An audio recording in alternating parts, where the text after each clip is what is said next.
Yan mga kanoypi, luto na. Ayan o. Oh.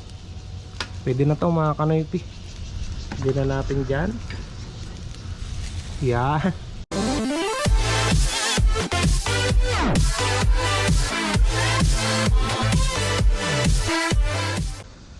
What's up mga kanoypi? Kumusta kayo? Ako ayos lang din. At for today's video mga kanoypi, mag-ihaw tayo ng karinang baboy dyan sa parkingan ng mga motor. Kasi ngayong araw na to wala akong pasok, kaya pwede akong mag-ihaw dyan. At matagal na rin ako na hindi nakaulam ng ganon, inihaw na karinang baboy. At ito, bibili ko lang pala ng uling doon kay Laupanyang. Bali 2 piraso yung binili kong ganito para maluto natin ng maayos yun, di ba? At bumili rin ako ng ito, parilya. Bali 100 yung bayad nito mga kanoypi. So nandito si Shaw na no. Yan o. Wala ding pasok. So tara, punta tayo ng parkingan ng mga motor mga kanoypi at mag-ihaw tayo. Kunin ko lang yung Gatorade ko. Tara. Ayan, ito. Diba? Ihaw muna tayo ngayon.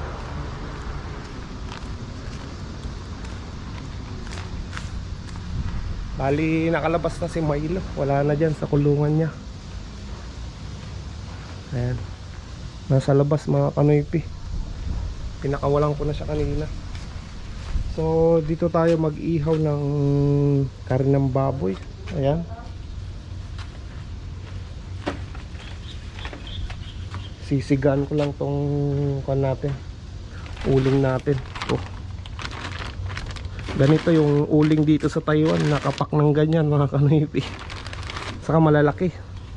Papakita ko sa inyo. Ayan, maglalagay na tayo mga kanoypi. Hindi ito yung gagamitin ko na parilya. Diyan ko lang yan. Pasisigan muna natin tong uling.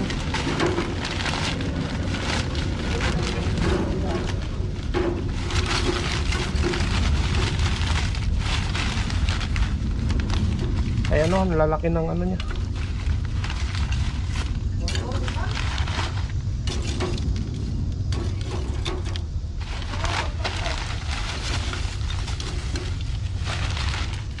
So lagay na rin natin itong isa.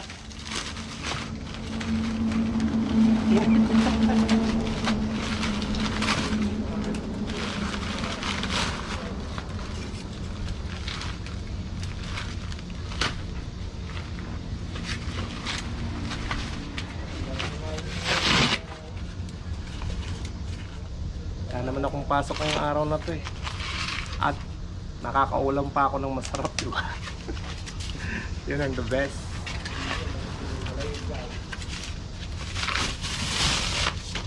Ulam tayo ng inihaw na karinang baboy. Bali kahapon, minarinate ko na yung inihaw ko ngayon mga kanoypi.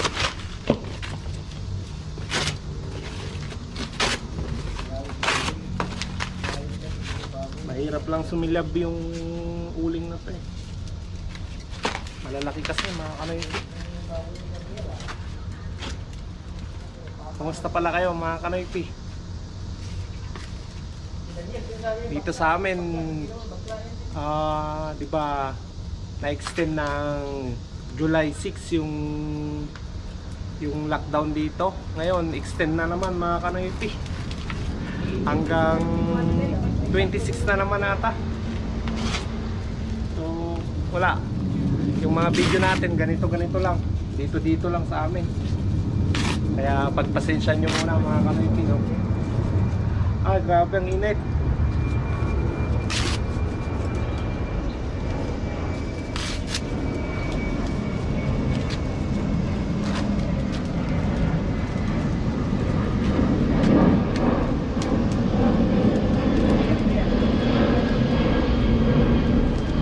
Ayun, sumilab na mga kanoypi. Hayaan muna natin para bumaga ng husto. At mayroon pa naman natira na uling natin dyan. Kasya na siguro yan kasi matagal maubos yan yung uling na yan. Malaki. Talagang solidong kahoy yung uling na yan eh. So tayo, sobrang init, diba? Ayan, sumilab na mga kanoypi. Ayos na rin. So paypayan ko lang mga kanoypi. At nandito yung gagamitin nating parelya. Ayan, pinasilab lang muna natin dyan para bumaga ng gusto, diba? So ilalagay na natin yung gagamitin natin na parilya. Ayan mga kanoypi.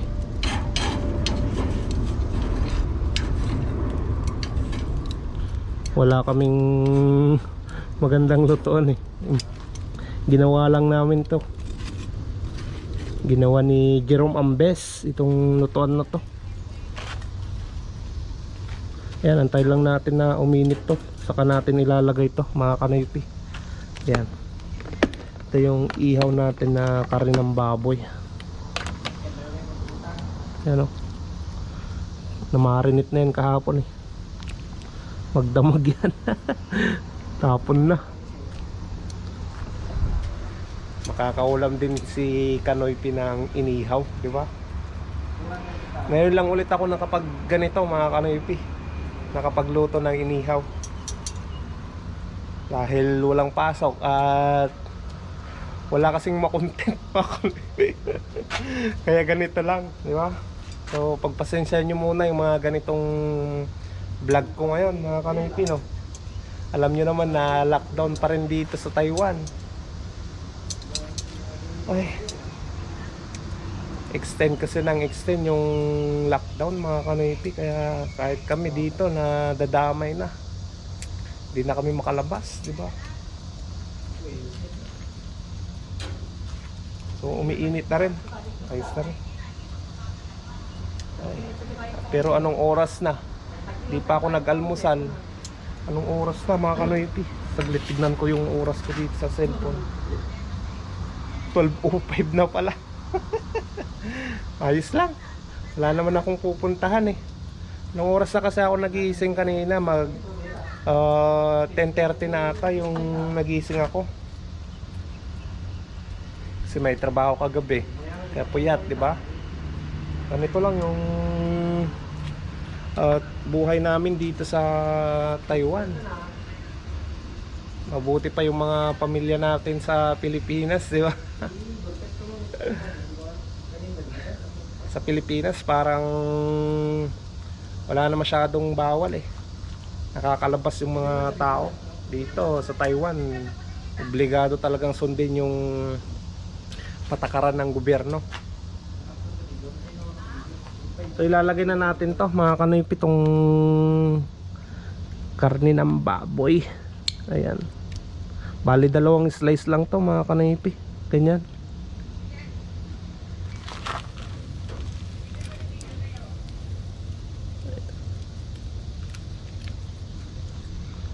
Ito, yung isa.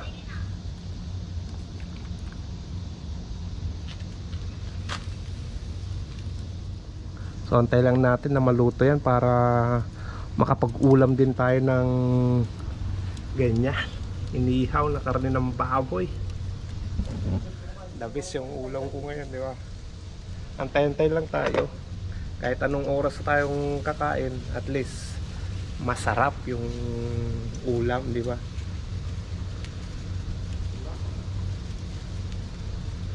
Nanuot na yung sumiksik na yung pinang-marinate ko yung kagabi. Magdamag ba naman na naka-marinate? Diba? So wala si Milo, nasa kusina pa siguro mga kanoypi. Bali nilinisan ko na rin kanina kung kulungan niya. Ayan. Pinakain ko naman na kanina dun sa kusina kasi, kaya nandun pa siguro yun. Gala-gala. Maghapon na naman siya na nasa labas. Gustong gusto niya ng Sabado-Linggo eh, kasi nasa labas siya. Pampasarap yan mga kanoypi. Lagyan ko ng pinagmarinitan ko. Ayan. Yan ang the best, diba? Bali, nandito na si Milo, mga kanoypi. Nasa kusina lang pala, tatambay. Na, Milo. Ayan o. Maghapon na naman siya na nakawala yan. Kagabi nung pinakawalan ko, nung umuwi ako sa trabaho, pinakain ko muna tapos gumala. Mga 2:30. Hindi ko makita dito, mga kanoypi. Tinatawag ko, ang tagal kong tinatawag. Yung pala, tumawid doon sa kalsada. Pumunta doon sa kabilang bahay. Yun oh. Yung bahay na yon, yung pula na yon, doon sa likod niya, nandun. Tinatawag ko, galing siya doon eh. Tumawid siya ng kalsada. Sinabihan ko nga kung gagawin pa niya ulit yon, hindi ko na siya pakakawalan. Mahirap na eh, baka mawala. Diba mga kanoypi? So ito yun, malapit na rin na maluto yung pan natin. Iniihaw nating karinang baboy. Yan na, mausok na siya mga kanoypi. Buti pag ganun yung usok, para masarap lalo.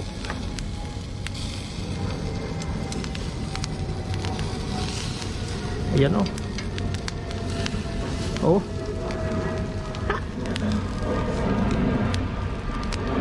Malapit na to mga kanoypi. Ay, the best. Makakaulam din si kanoypi ng inihaw, di ba? I just realized I've built walls a mile high to protect my heart, but now I'm all alone, stuck on the inside. The heart doesn't need a castle, it needs a bridge. Been too scared that I unravel, brick by brick. I built these walls, now I know that I am strong. Just watch me tear them down. I'm gonna tear them down. Malakas yung hangin mga kanoypi, kaya libre paypay tayo dyan sa iniihaw natin. Kaso umaapoy. So kailangan nating anoin yung apoy para hindi masunog yung iniihaw natin na yan. Yan mga kanoypi, luto na. Ayan o. Oh. Pwede na to mga kanoypi. Pwede na natin dyan. Yan. The best no. I just realized I've built walls a mile high to protect my heart, but now I'm all alone, stuck on the inside. The heart doesn't need a castle, it needs a bridge.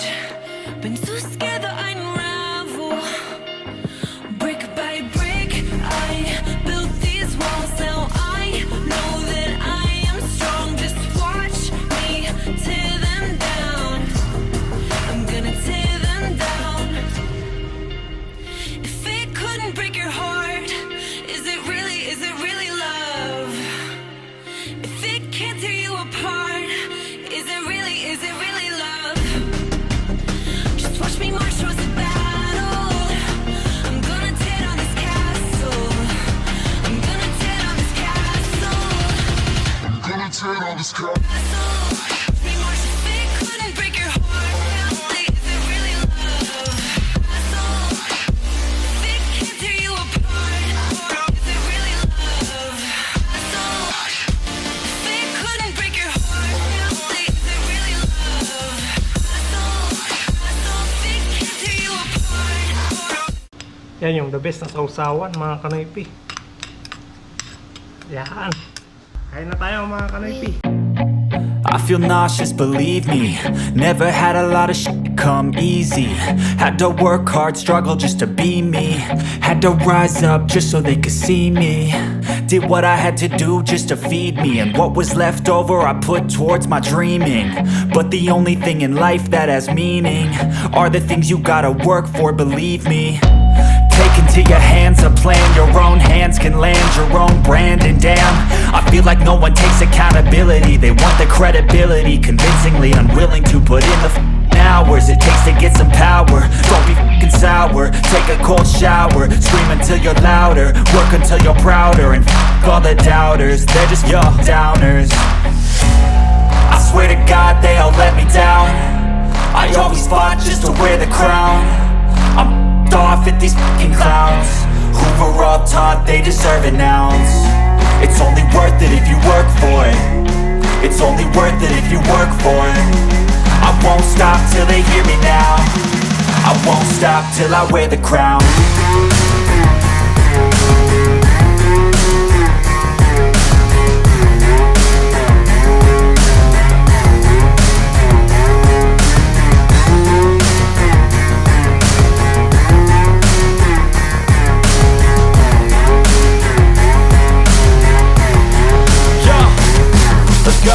I'm just telling you to fight for your dreams, but it's not what it seems. Man, it's hard to be seen when everybody wants to be king. Yeah, they all wanna ring, yeah, we all wanna be free.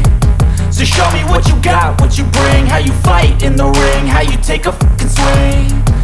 Do you got heart, are you mean? Got some scars, got some needs, are you willing to go bleed? I swear to God they all let me down. I always fought just to wear the crown. I'm off at these fucking clowns who were all taught they deserve an ounce. It's only worth it if you work for it. It's only worth it if you work for it.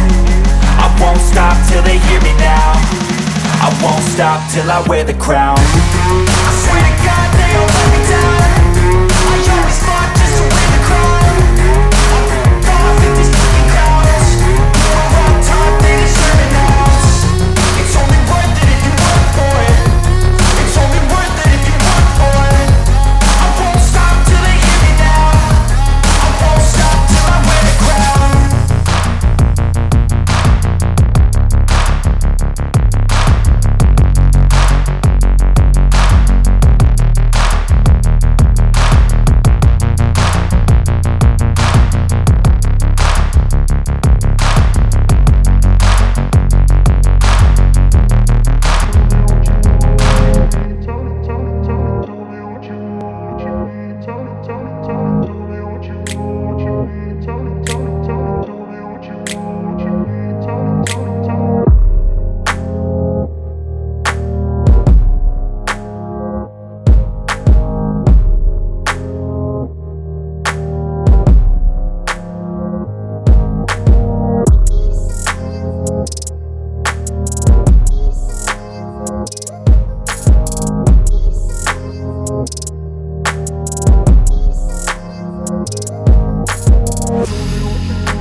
Kain ka na.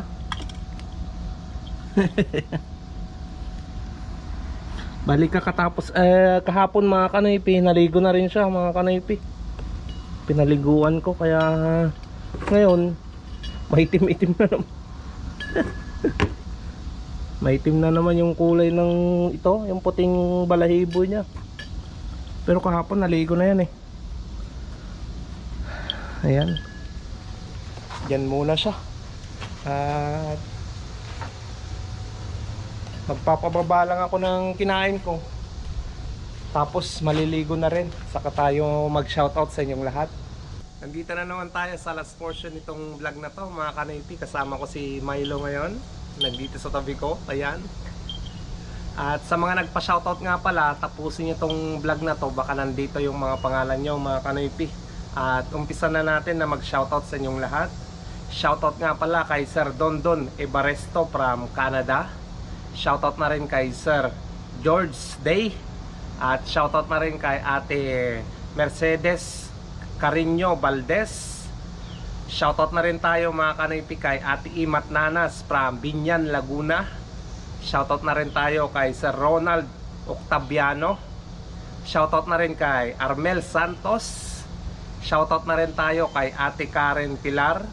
Shoutout na rin tayo mga kanoypi sa mga vlogger din na gustong magpa-shoutout ng kanilang mga channel. Unang-unang to at pakisuportahan mga kanoypi si Francine Journey from Dubai, yung buhay niya doon. At shoutout na rin tayo kay Just Lani Vlog from Canada. Shoutout na rin tayo kay Sir Dadami Vlogs from Melbourne, Australia. At shoutout na rin kay Mrs. Dadami Vlogs Kitchen. At shoutout na rin kay Maki Ramos from Japan.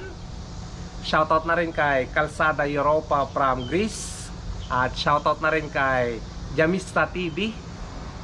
So yan lang yung mga nagpapa-shoutout ngayon. At sa mga gustong magpa-shoutout mga kanoypi, mag-comment lang kayo sa baba para sa next vlog. Doon ko kayo shoutout lahat. At huwag nyong kalimutang i-like tong video na to, mag-comment at share nyo na rin sa mga kaibigan nyo para manood ng Noypi Vlog. At share nyo na rin para makasubscribe sa aking YouTube channel mga kanoypi, para dumami pa tayong mga solid kanoypi, di ba? Maraming salamat mga kanoypi. Shishini sa inyong lahat ng mga solid kanoypi. At kita-kita na naman tayo sa next vlog. I love you all and stay safe mga kanoypi. Peace out.